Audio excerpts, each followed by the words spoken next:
Prince Harry back in the news after a new interview and documentary called Tabloids on Trial on ITV News in the UK. So this wasn't something that a lot of people were able to catch up on. No, unless you downloaded the illegal VPN like I wanted to. Didn't get to, not that tech giant, but it was a big one because everyone knew that Prince Harry was about to spill that royal tea, and he did.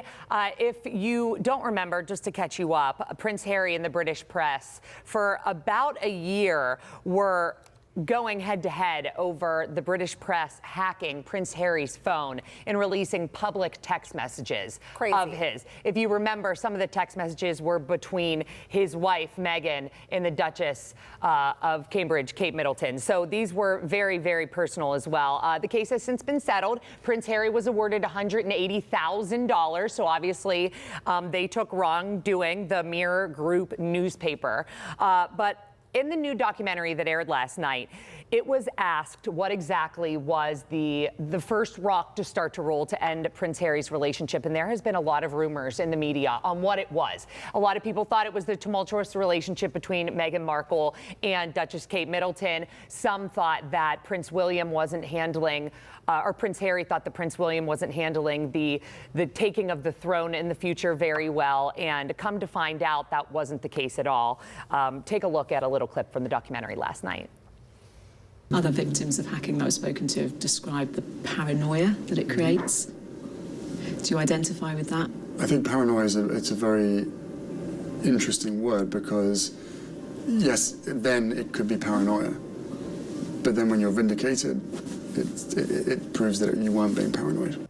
So I really wanted to highlight that because I think it goes to show how this affected Prince Harry's life completely. Yeah. And he said that the big event that started the relationship separation between him and his dad, King Charles, and his family was that whenever he went to sue the press, King Charles said, "I do not stand behind you. I want no part of this. This is a suicide mission. This goes against everything that we do, which is to never explain and never complain." If you are a royal reader, you know the motto that they live by. Lived with paranoia for this years and knowing what had happened to his mother, Princess Diana. I was going to say, this is not just something that he was living through, but something that he also witnessed as a child and watching his mom go through. I do, and they've done these interviews with other celebrities as well. This Tabloids on Trial is kind of like a series that they're doing. I do think that if you are going to be such a tight-knit family sticks together.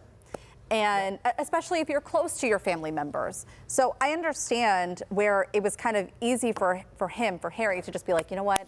I am done. I don't need this. I want to walk away from this all. I want to live my life.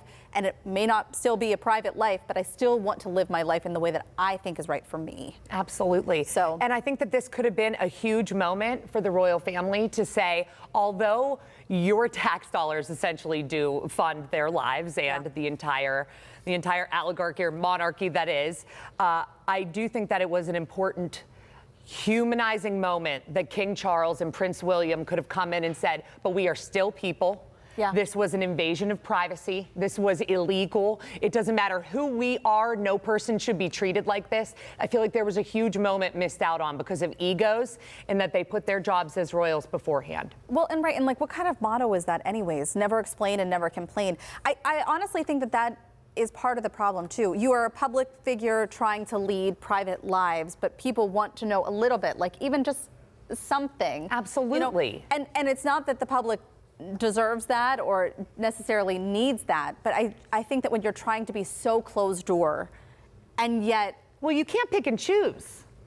Like that, you can be closed doors, and that is where, when you allow the public to just guess, we all saw that just happen with Duchess Kate Middleton. Right. And then she ended up having to explain herself for battling cancer, something that she never should have ever had to do, but had months before. They just said, we're going to take some months off, and it not been a complete disappearance. Yeah. Unfortunately, you do have to explain a few things. You are a member of the royal family. Well, it's just, I think it's the mystery and the mystique of being a royal. Right. And so I think there's a lot of people love to follow them and follow what's happening. So I don't know. It's just very tricky. I remember the 90s tabloids. I remember all of it. And all of the magazines and the publications that were out. I mean, it kind of like fed this like demon.